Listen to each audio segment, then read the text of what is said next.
Hi everyone, आज के new topic के साथ हम अपनी वीडियो का स्टार्ट करेंगे। इसके द्वारा हम आपको आज बताएंगे भारतीय साक्ष्य अधिनियम की संरचना के बारे में और धारा 1 और धारा 2 हमारी भारतीय साक्ष्य अधिनियम में क्या बताती है। भारतीय साक्ष्य अधिनियम 1872 की संरचना।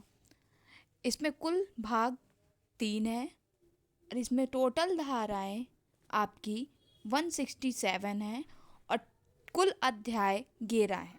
ठीक है। भारतीय साक्ष्य अधिनियम की संख्यांक 1 है। यह अधिनियम 15 मार्च 1872 में पारित हुआ था और 1 सितंबर 1872 से लागू हुआ। भारतीय साक्ष्य अधिनियम 1872 के अंतर्गत भाग 1 तथ्यों की सुसंगतता बताता है। भाग 1 में टोटल 2 अध्याय हैं। पहला अध्याय प्रारंभिक 1 से 4 तक की धारा बताता है। दूसरा अध्याय तथ्यों की सुसंगतता के विषय में बताता है, धारा 5 से लेके 55 तक का। भाग 2 सबूत के विषय में है। इसके अंतर्गत टोटल 4 अध्याय आते हैं, 3, 4, 5, 6। तीसरे अध्याय में तथ्य जिनको साबित किया जाना आवश्यक नहीं होता। भारतीय साक्ष्य अधिनियम के अंतर्गत कुछ ऐसे तथ्य आते हैं जिनको साबित करना आवश्यक नहीं होता है। धारा 56 से लेकर 58 तक के अंतर्गत ये बताया गया है। अध्याय 4 में बताया गया है मौखिक साक्ष्य के विषय में, धारा 59 से लेकर 60 तक के बीच में।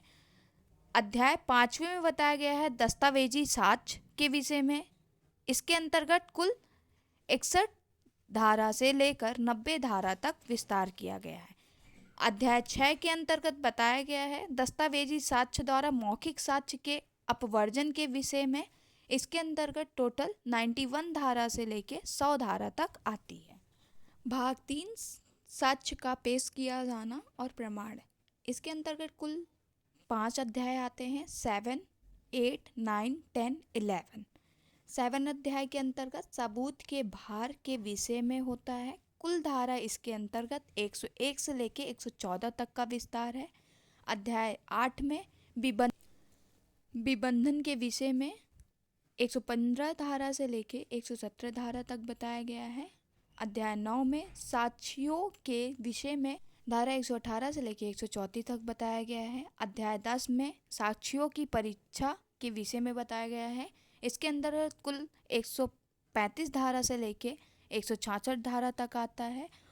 अध्याय 11 जो कि लास्ट है, इसमें बताया गया है साक्ष्य के अनुचित ग्रहण और अग्रहण के विषय में बताया गया है। इसमें धारा 167 आती है और मेरी नोट्स की सहायता से आप अपनी नोट्स भी इसको तैयार कर सकते हैं। इस प्रकार से भारतीय साक्ष्य अधिनियम 1872 की संरचना कंप्लीट होती है। अब आइए जानते हैं भारतीय साक्ष्य अधिनियम के अंतर्गत साक्ष्य विधि क्या होती है।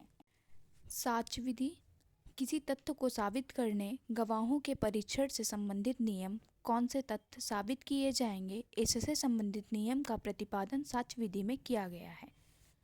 इस प्रकार साक्ष्य विधि प्रक्रिया विधि है, परंतु इसका उद्देश्य तथ्यों को साबित करने से संबंधित नियम प्रतिपादित करना है। अर्थात यह विधि का उद्देश्य होता है कोई भी तथ्य को साबित करना। साक्ष्य विधि मूल रूप से प्रक्रियात्मक विधि है, लेकिन कुछ विषयों पर इसमें सारवान विधि के अंश भी है, जैसे विबंधन का सिद्धांत। भारतीय साक्ष्य अधिनियम 1872 धारा 1 क्या बताती है। संक्षिप्त नाम, विस्तार और प्रारंभ। यह अधिनियम भारतीय साक्ष्य अधिनियम 1872 कहा जा सकेगा। इसका विस्तार जम्मू कश्मीर के राज्य के सिवा संपूर्ण भारत में होगा तथा सभी न्यायालयों के समक्ष न्यायिक कार्यवाही पर लागू होगा, जिसमें सेना न्यायालय भी शामिल होंगे, परंतु यह निम्नलिखित पर लागू नहीं होगा, जैसे naval discipline act, ND act, Indian naval act 1934, army act 1950, air force act 1950, शपथ पत्र, एफिडेविट्स, मध्यस्थ, आर्बिट्रेटर, इन सभीयों पर भारतीय साक्ष्य अधिनियम लागू नहीं होगा। लेकिन जम्मू कश्मीर पर भारतीय साक्ष्य अधिनियम लागू होगा क्योंकि 31 अक्टूबर 2019 से भारतीय साक्ष्य अधिनियम, भारतीय साक्ष्य विधि जम्मू एंड कश्मीर पर भी लागू है। एक विशेष नोट, शपथ पत्र सिविल प्रोसीजर कोड संशोधन अधिनियम 2002 जो 1 जुलाई 2002 में प्रवर्तन में है, शपथ पत्र के रूप में साक्ष्य प्रस्तुत करने की सुविधा प्रदान कर दी गई है, परंतु जब न्यायालय द्वारा विशेष रूप से आदेश दिया गया हो तब यह शपथ पत्र एक एविडेंस के रूप में मान्य होगा। अर्थात धारा 2 के बारे में बताना चाहेंगे। सन 1938 में धारा 2 को निरसित कर दिया गया था, मतलब हटा दिया गया था। आई होप आप सभी को ये वीडियो पसंद आएगी।